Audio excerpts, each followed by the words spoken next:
नमस्कार बंधुरा welcome to Namita lifestyle सकल बंधु के स्वागत जानाई। आमी नमिता आज बनाबो काँचा आमेर लाड्डू बा काँचा आमेर नाड़ू रेसिपि। काँचा आमेर अनेक किछु रेसिपि बानिয়েছেন, একবার এই পদ্ধতিতে এই নাড়ু রেসিপিটি বানিয়ে দেখুন, কত সুন্দর লোভনীয় এই রেসিপিটি। আশা করি সকলের ভালো লাগবে। আর ভিডিওটি ভালো লাগলে অবশ্যই লাইক কমেন্ট শেয়ার করবেন, আর নতুন হয়ে থাকলে অবশ্যই চ্যানেলটিকে সাবস্ক্রাইব করবেন, আর পাশে থাকা বেল আইকনটি অবশ্যই ক্লিক করবেন। আমি এখানে 800 গ্রাম আম নিয়েছি। আমগুলোকে আগে থেকে জল দিয়ে পরিষ্কার করে ধুয়ে নিয়েছি, আর বটির সাহায্যে আমের খোসাগুলো ছাড়িয়ে নিচ্ছি। সবগুলো আম একইভাবে আমি খোসা ছাড়িয়ে নেব। আপনারা পারলে ছুরি বা প্লিয়ার দিয়ে ছাড়াতে পারেন আমের খোসাগুলো।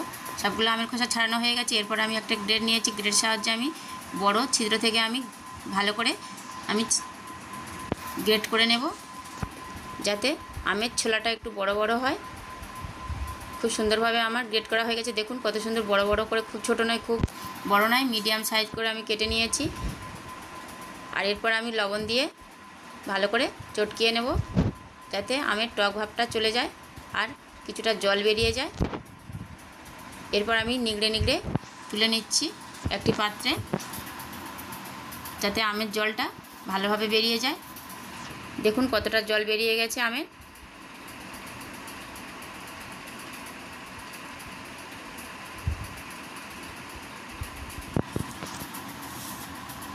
সবগুলো আম আমার নেওয়া হয়ে গেছে জল থেকে ছেঁকে তুলে। এরপর আমি যে জলটা আছে ফেলে দিলাম, দিয়ে যেটুকু ছিল সেটুকুও নিগড়ে নিয়ে নিলাম। এরপর আমি একটি পাত্রে জল নিয়ে নিয়েছি, তার মধ্যে দিয়ে দেবো নিগড়ে রাখা আমগুলো, আর 3 থেকে 4 বার আমি জল পাল্টাই করে আমি আমগুলোকে ছেঁকে নিগড়ে তুলে নেব। এরপর আমি একটি পাত্রে আমগুলোকে নিগড়ে তুলে নিচ্ছি।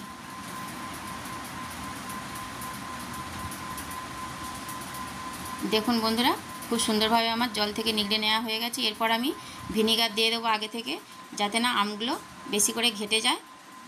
আমি এখানে 2.5 চামচের মতো ভিনিগার দিয়ে ভালোভাবে চটকে নিলাম আমগুলোকে, আর ঢাকা দিয়ে রেখে দেবো 2 মিনিটের মতো।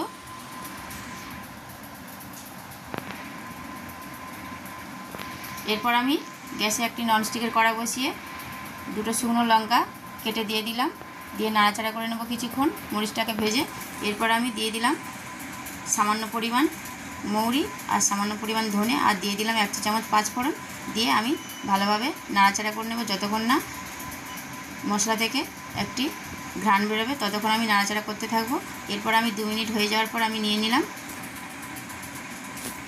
আমি তুলে নিয়েছি ভাজা মশলাটা। এরপর আমি দিয়ে দিলাম সেই কড়াইয়ে আমের টুকরোগুলো। এরপর দিয়ে দিলাম আমার 800 গ্রাম আমের জন্য আমি এখানে দিয়েছি 300 গ্রাম চিনি, দিয়ে আমি ভালোভাবে নাড়াচাড়া করে আমটাকে মিশিয়ে নিচ্ছি চিনির সাথে।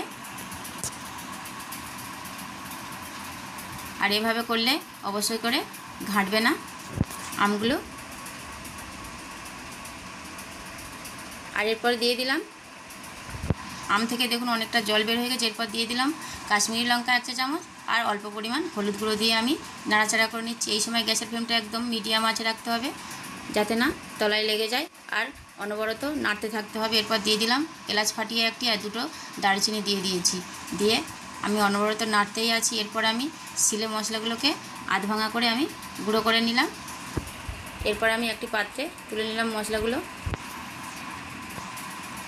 আর যখনই দেখবেন আমের একটা আঠালো ভাব এসে গেছে, তখনই বন্ধ করে দেবো গ্যাসের ফ্লেমটা। এরপর দিয়ে দিলাম সাদা লবণ 1/2 চা চামচ, আর বিট লবণ 1/2 চা চামচ দিয়ে আমি নাড়াচাড়া করে নিয়েছি।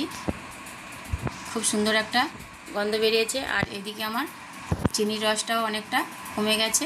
দেখুন কত সুন্দর হয়েছে, আর কোনো আমটাই বা ঘাঁটেনি, প্রায় সবই আম আমার গোটা গোটা রয়ে গেছে। আর এভাবে গোটা গোটা থাকলে মুখের মধ্যে পড়লে অবশ্যই ভালো লাগবে খেতে লাড্ডু রেসিপিটি। আর এরপর আমি দিয়ে দিলাম ভেজে রাখা আগে থেকে মশলাগুলো গুঁড়ো করে রেখেছিলাম, ভালো করে দিয়ে আমি নাড়াচাড়া করে নিলাম। এখন গ্যাসের ফ্লেমটা একদম মিডিয়াম আঁচে রেখেছি। আর কি সুন্দর একটা দোলা পাকিয়ে যাচ্ছে। দেখুন একদম আমার পুরো রেসিপিটা তৈরি হয়ে গেছে। এরপর আমি গ্যাসের ফ্লেমটা অফ করে দিয়েছি, আর দেখুন একটা চিটচিট ভাব এসে যাচ্ছে, সুতো কাটছে। পুরো ডোটা আমার তৈরি হয়ে গেছে লাড্ডুর। এরপর আমি গ্যাসের ফ্লেমটা অফ করে দিয়েছি, দিয়ে আমি নাড়াচাড়া করে নেব, নিয়ে ঠান্ডা করে নিয়ে আমি লাড্ডু বানিয়ে নেব।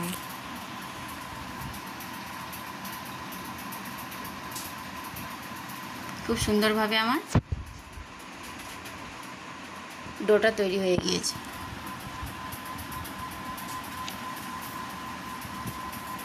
এরপর ঠান্ডা করে একটি প্লেটের মধ্যে আমি নামিয়ে নিয়েছি। এরপর আমি এলাচটাকে বাদ দিয়ে দেবো, আর লাড্ডুর সাইজ করে আমি অল্প অল্প করে আমি হাতের তালুতে লাড্ডুগুলো পাকিয়ে নেব।